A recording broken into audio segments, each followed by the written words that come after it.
Hey everybody, have I got a lot going on. I gotta tell you, I'm moving.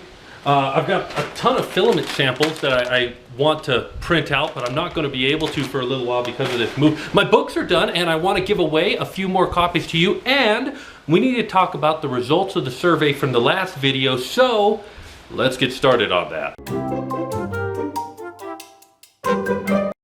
Hey everybody, it's Joe, the 3D printing professor, and yeah, sorry for my casual appearance. It's moving day, so I've got to pack up my 3D printers and get ready to move to a new city. It's a big thing for me and I'm super excited. I hope you're excited.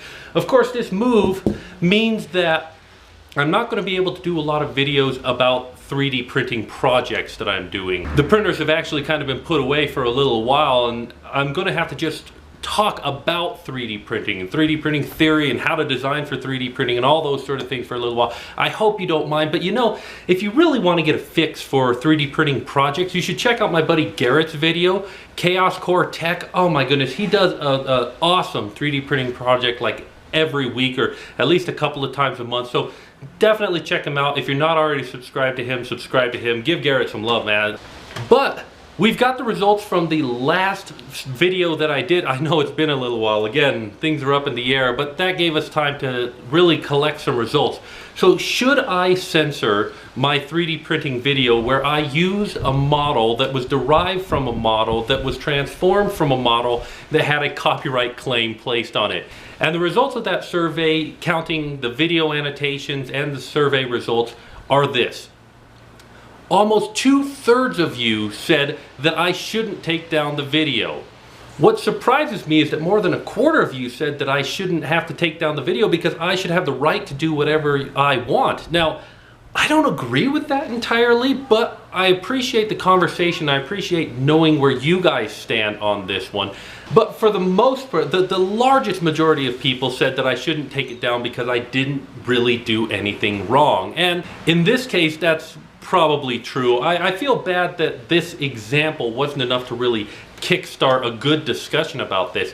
I was thinking, you know, to follow this up, I should really, in the future, think about doing a video where I take the Warhammer 4K minis that are available online and print them, and take Disney and Doctor Who and every single licensed 3D model that's out there and put it together in one video and say, yeah, now what you want to do, and see if I can bait some conversation out of it. That's really my goal. I wasn't worried about anything that I had done, but my goal is to stir up some conversation, because the reality is there are laws in place and 3D printing is going to step on those laws, and whether that's good or bad, I think that the discussion is important. So I hope that we can keep the discussion going. I hope that we can keep talking about 3D printing and the rights of creators and content creators and things like that as we go forward. Next, my book series is all done, and of course I don't have any copies of them here, but I'll give you a picture of them. There you go. How beautiful is that? The series of 3 books is project-based learning to teach you how to use Blender to make 3D models the way that I do.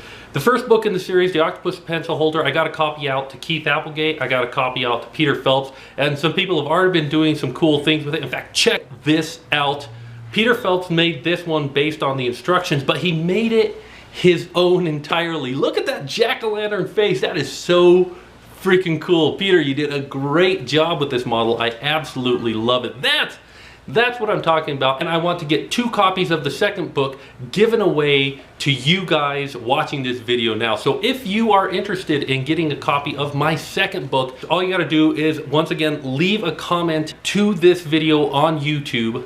But to be sure that you're watching this video, your comment is going to have to include somewhere cleverly in it the name of a fruit, any fruit. It doesn't have to be a fruit that, you know, it could be the same. If all of you use apple, that's fine, I don't care, but just cleverly hide a fruit name in it so that I know that you watch this video and that you're not just going, hey, I want a copy or I want to win or whatever. Show me that you're watching. Put a fruit in your comment, but work it in there cleverly, okay? Yeah, that's silly. So I mentioned at the beginning of my video that I have some filament samples that I can't wait to try out, and I can't do it until the 3D printers are up and running.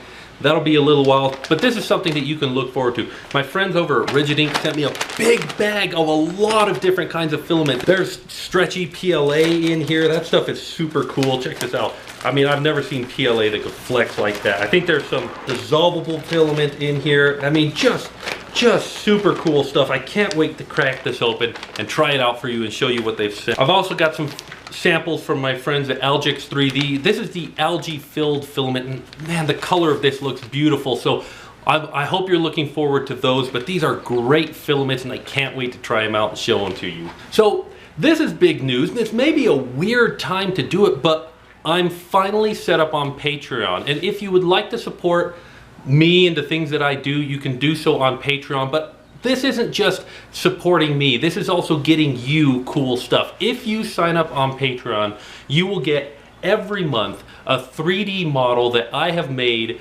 and you will get it for free. It might be a 3D model that I put for sale other places in the future. They might be exclusive 3D models. In fact, the first one is already an exclusive. It's a decoder ring. If you support me on Patreon, you get to be a 3D scholar. And as a 3D scholar, you will be able to decode the secret messages in these videos. Did you see it at the beginning of this video? Did you see Simon Says?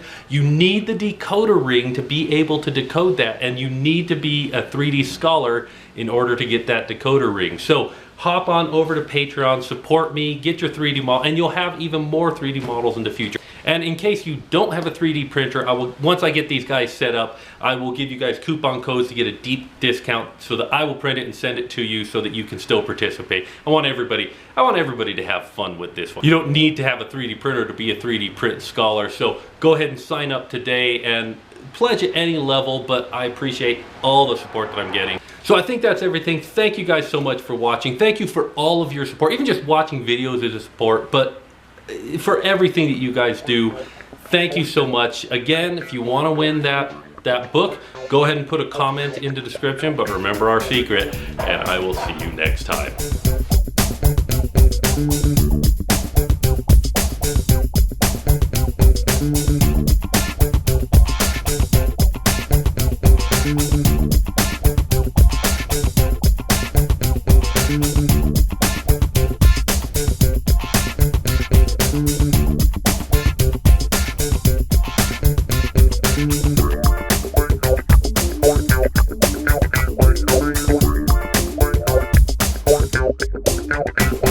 How is there always gunk on my glasses?